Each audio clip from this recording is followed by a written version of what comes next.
Guys, so I'll tell you something that's crazy and unbelievable. I started farming in 2019, and 3 years later, that was in 2022, I still hadn't made any profit from the farm. No profit, actually, I mean no profit. Like I hadn't made any profit.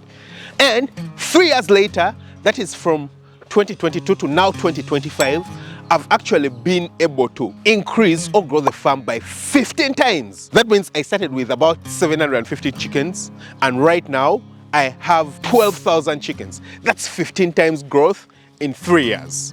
Now, if you look back, over the first 3 years, I made no profit. I literally didn't grow, because in the very first year, I started with 750 chickens, raised them through the second year. At the end, I culled them. I got in a new flock, which was 1,000 birds. So you would have imagined that I got up, or, I got better. But then they all got sick, and I sold them, and I barely had any birds for another whole year. Yeah.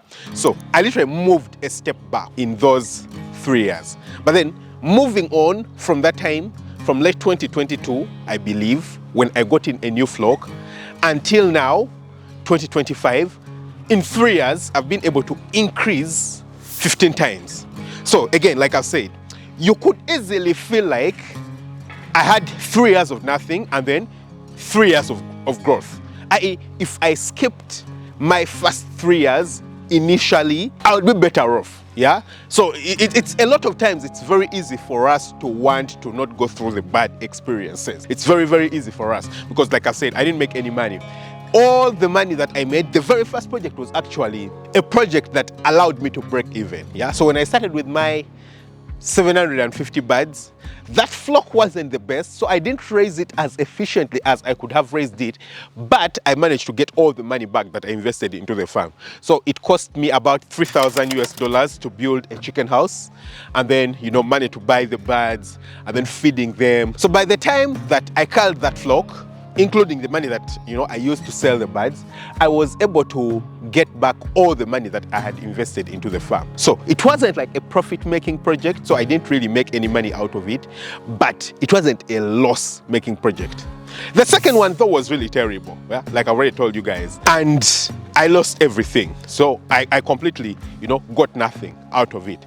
It was only until when I restarted with now 2,000 birds that I was able to, get money in and start growing and start scaling. And right now, I'm at this point where you guys can see, yeah, I do have, 4 chicken houses on this farm. This farm currently now measures 4 acres. Honestly, it's even crazy to believe. It's very difficult for me to believe, but right now the farm measures 4 acres at the moment. I started out with, just building and I would say I wouldn't say renting, but I built a small chicken house on my dad's land, and I've been able to scale. Yeah, I do have a plantation right here. You guys can see the feed store right there. That's where we keep our feed. The feed store is actually quite big. I'm able to, like, if I was just use it for storage, I could easily keep maybe 80 tons of feed inside there. Yeah, but I don't use it for only storage. I use it for mixing feed and things like that. Yeah, but I could easily use it for a lot of other things. So what I'm trying to say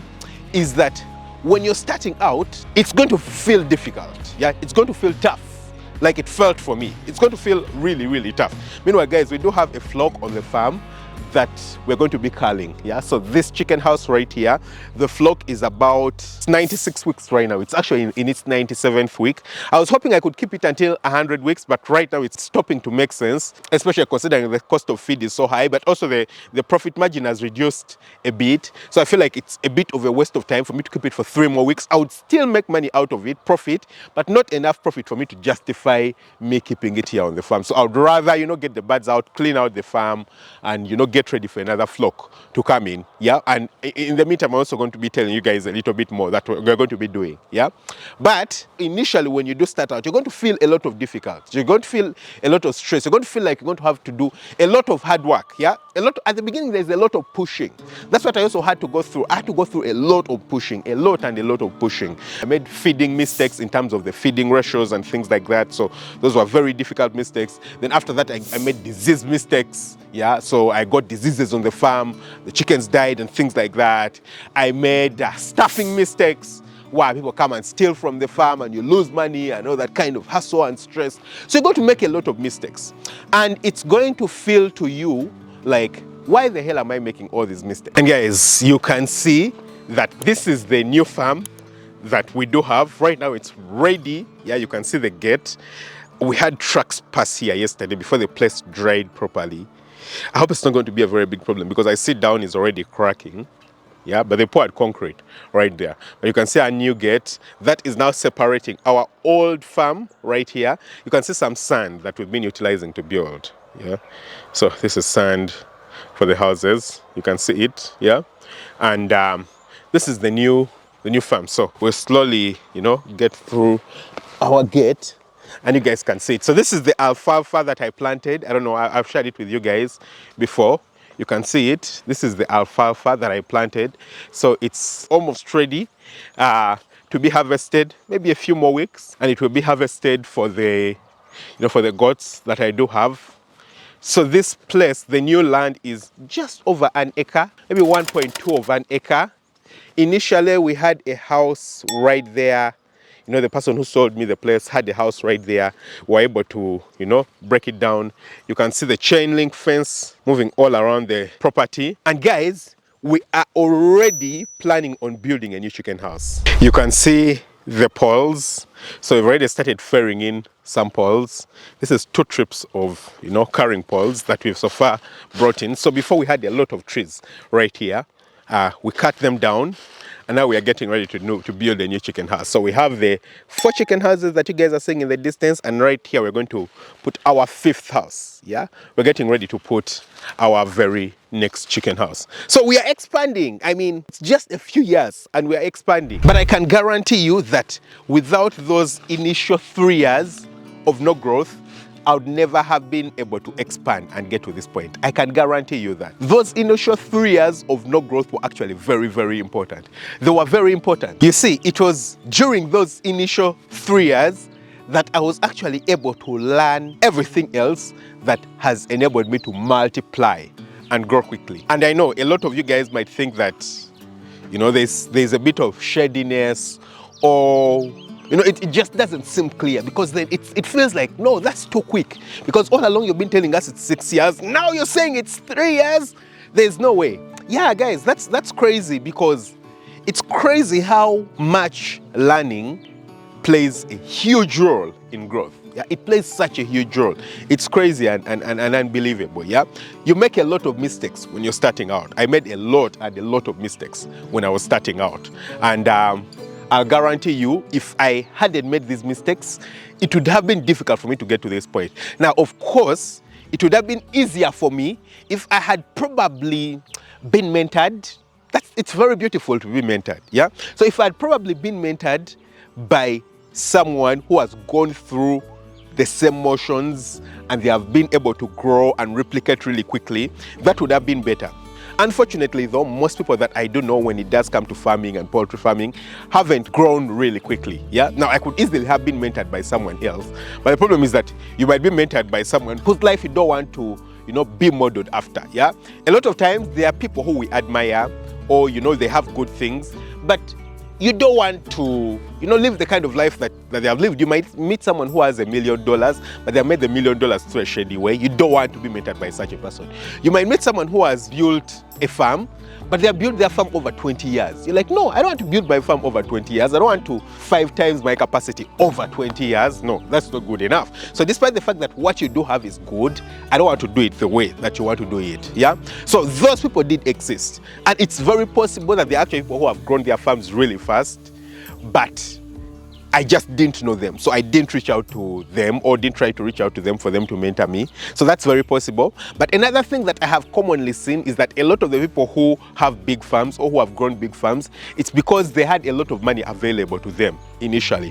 One thing that people underestimate is that actually having money available to you plays a very huge role in growing a farm. But most people don't have a lot of money available to them, yeah? Now, I don't know, according to you, does it feel like I did have a lot of money starting out? Because I mean, I was a doctor and I was earning about $800 more or less as monthly salary, so I'd take off my expenses and everything from that. So tell me, let me know in the comment section below, do you feel like I had a very huge privilege starting out? I honestly, personally feel like that's not such a huge privilege, because despite the fact that I was a doctor, I mean, there are so many people who earn more than $800 a month and they still can't make, you know, things grow or expand or things like that.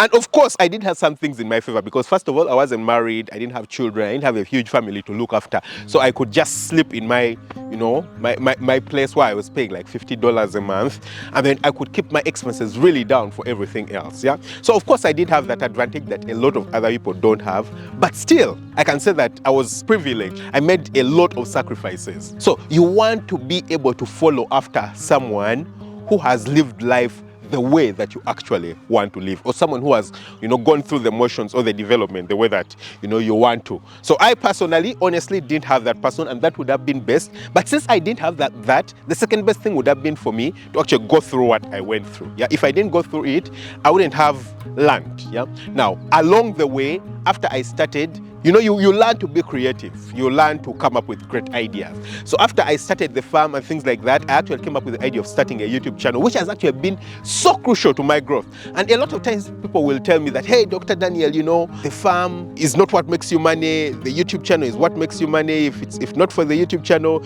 you most probably wouldn't be here, and something like that. And guys, I'll tell you something crazy, yeah? It's quite amazing how much people overestimate the power of YouTube, yeah, and its role in making money. Now, it's true that YouTube actually makes money, but it doesn't make as much money as you think. I mean, I'll quickly go over to my YouTube right here, and I'll show you guys how much money I've made over the last 1 month. I don't know if you guys can see. $1,200. 1,000, that's 1.2K, yeah? $1,200. That's how much money I've made over the last 28 days. $1,200. Is that a lot of money? Now, of course, if I focused on it and tried to do, you know, clickbaity titles and things like that, I could easily make more. I mean, there's times I would make like $2,500 a month. But, I mean, in the grand scheme of things, considering everything else I do, $1,200 is nothing. Do you guys do believe? It's actually nothing, yeah? So I'll tell you how YouTube actually helped me.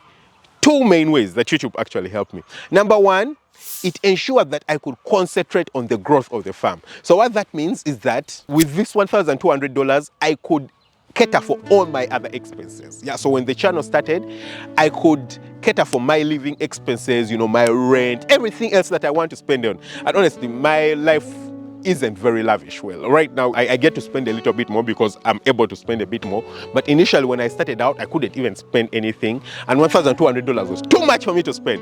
Too much. So I couldn't utilize some of it to grow on the farm. But yeah, so what that means is that all the money that comes out of the farm just goes back into the farm. All the money. So I try to avoid as much. Of course, sometimes I have to take money out of the farm to do other things, but I try as much as possible to avoid taking money out of the farm, and all the money that comes from the farm just goes back into the farm. So then I can utilize my, for example, $1,200 or sometimes $2,000 that comes from YouTube to do everything else, you know, to live my life, you know, food for my family and all those kinds of things. I just utilize money from YouTube. Then number two, the YouTube channel enabled me to grow in terms of connections and links with people, yeah? Number one, for example, right now that I do own a breeder farm with somewhere, I produce the old chicks that have been selling under the Farm Up brand. Actually, we are rebranding to a brand called Henbrook. I want to stop using Farm Up because I want to keep utilizing Farm Up for, you know, these other things, for the commercial layer farm and for, you know, the academy. And then you're going to be rebranding and selling the old chicks under a brand called Henbrook. Yeah, but again, because of me and the Farmer brand, it's easier, or it was easy for me to sell the day old chicks in the other business. Yeah, so this YouTube channel actually gave me a lot of linkages and connections with a lot of people who could help me along my way. So those are the two main ways that it was able to help me. But I mean, I didn't buy land that costs, you know, $20,000, $10,000, $30,000 because of a YouTube channel that pays me $1,200 a month. Never. Meanwhile, that $1,200 it's actually going to be taxed. You can imagine. So at the end of the month, I probably get maybe $1,000 or 1,100 or maybe 900 and something dollars. Yeah. So it's not a lot of money, honestly. It's not a lot of money, but the impact that it has actually had on my life is crazy. It's crazy, yeah? So along the way, as you grow, as you come up with all these ideas, as you discover new things, you find better ways of, implementing things. I mean, everything gets better, yeah? So I hope you guys have understood the effect of actually growing and starting and building a farm, yeah? A lot of times you have to go through those 3 years for you to get to the beautiful years. But just in case you don't want to go through the 3 years of hustle, of difficulty, and you just want to start with the 3 beautiful years, I've actually made a video where I share great tips about how to start and grow a poultry farm. I'll leave a link to that video in the description of this video. Just check it out. It will help you skip the initial 3 years of stress and you'll immediately go into the beautiful 3 years. Catch you very soon with another video. Lots of love. Bye-bye.